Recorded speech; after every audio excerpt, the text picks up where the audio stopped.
they are paid at least the minimum wage. In terms of minimum wage, it is currently at rupees 7,000. The government of Sindh strongly believes that this is way too low and it has to be increased.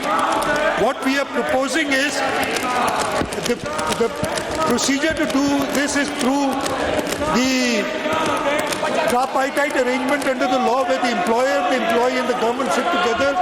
We will strive to get the maximum increase in the minimum wage, and inshallah this will be done in the month of July. So in addition, what we are proposing is that the Workers' Welfare Fund increases the grant for workers, the death grant for workers.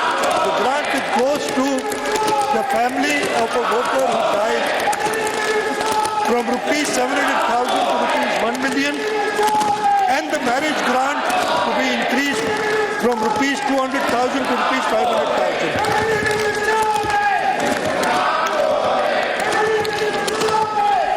In line with our government's inclusive policies, we have proposed to enhance the monthly rate of special conveyance allowance from rupees 4,000 to rupees 6,000 to the differently abled employees. This measure will have an additional financial impact of rupees 114 million. This initiative aims to provide meaningful support to historically underprivileged segment of the society, ensuring greater accessibility and dignity in public service. So the government of Sindh has fully cleared all outstanding pension dues of civil servants who retired on or before June 30th, 2025 with a financial impact of rupees 35 billion during the current financial year.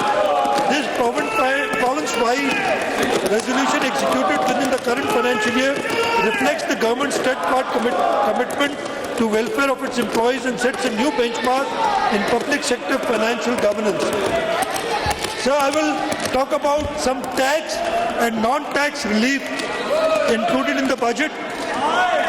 So we are proposing that 5 levies be completely removed from the next financial year. These include the professional tax, which affects salaried people, so we are giving a relief to the salaried people, the cotton fee, the entertainment duty, so that cheaper entertainment can be provided to our citizens. The local cess is also proposed to be abolished, and so is the drainage cess. In addition, the yearly tax rate under the Motor Vehicle Ordinance for commercial vehicles is being reduced to mere rupees 1,000, giving much needed relief to transporters and goods carriers. There is also a proposal to end requirement for third-party insurance for motorcycles, which has been difficult to enforce and causes problems for many motorbike users.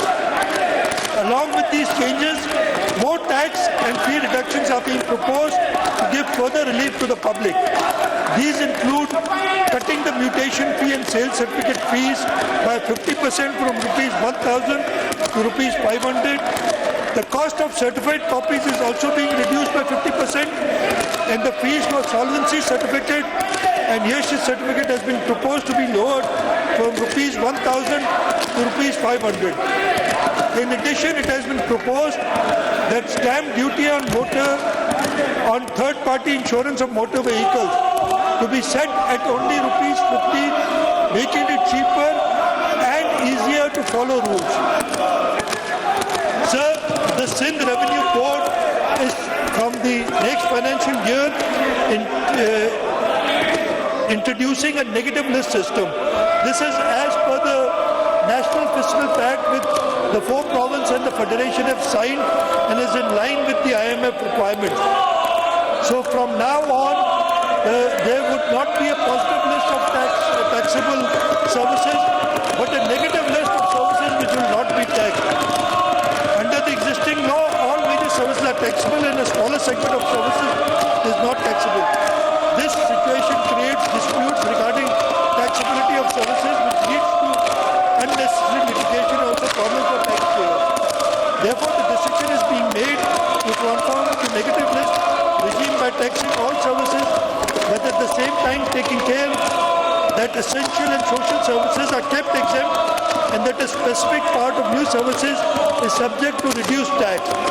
Further, to protect small businesses, those with annual turnover below rupees 4 million will remain exempt from payment of sales tax. Among other facilities and reliefs introduced by the Sindh Revenue Board, proposed by the Sindh Revenue Board under the Sindh Sales Tax Service, the rate of service presently subject to 10% is being reduced to 8%. To ensure general public welfare and to promote third-party insurance vehicles, the rate of sales tax on such insurance is being brought down significantly from 15% to 5%. The exemption threshold for restaurants and caterers is being increased from annual turnover of rupees 2.5 million to rupees 5 million. Other procedural simplifications are also being introduced, such as ease to opting for reduced rate services. Also, these steps are meant to create a tax system that is simpler, fairer, and more helpful for the people, while also boosting economic activity and improving access to public service. So we are also proposing relief for lawyers, fraternity, and journalists. A provision of rupees 800 million is being kept as grant and aid for Sindh Judicial Academy to gear up its activities of grooming, imparting training to judicial officers, for lawyer, bar associations and legal aid societies, and for endowment funds for various specific and deserving journalists in Sindh. So for minorities, a provision of rupees 1 billion in grant and aid has been proposed for financial assistance, medical treatment, scholarship, dowry, jahez, marriage, repair and maintenance and construction of worship places, and non-Muslim communities. Rupees 250 million has been kept for completion of work of repair and maintenance of buildings and structure of non-Muslim communities. Further, a grant and aid of rupees 50 million has been kept for welfare of poor and deserving populace of Hindu community. In view of surging inflation and increase in cost of living, Government of Sindh, I have already spoken about the minimum wage, so I won't repeat this. Sir, another thing that I wanted to mention is that currently the salaries of the members of the Provincial Assembly are amongst the lowest, as compared to the other three provinces and the National Assembly. We are not increasing the salaries now, but in the month of July, we will rationalize the salaries so that due increase is given to the members of the Provincial Assembly. So in conclusion, I want to state that Pakistan stands at a crossroads today. We have untapped resources, unlimited potential. The key is effective utilization of resources, and utilization is only possible when we all come together for one goal, the progress of Pakistan in a developed Sindh. The roads we take may diverge, Mr. Speaker, but the destination must remain the same. A peaceful, progressive and prosperous Pakistan. And it is towards this destination that the Pakistan People's Party has always steered the people firm and steadfast. Together, we can and must continue to take our provinces and our nation on the path of progress and prosperity. And I am confident that Almighty Allah will guide us in our journey. Pakistan, Zindabad, बहुत बहुत शुक्रिया।